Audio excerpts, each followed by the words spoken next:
Welcome back, and in today's video I'll guide you through the process on how you can delete wallpapers from your iPad.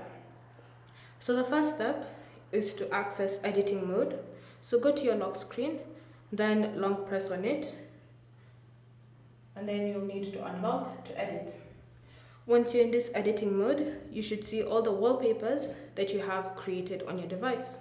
To delete one, it's fairly simple. Simply swipe up on the wallpaper you wish to delete, and you should see a bin icon. Tap on it, then confirm that you want to delete the wallpaper, and the wallpaper will be deleted.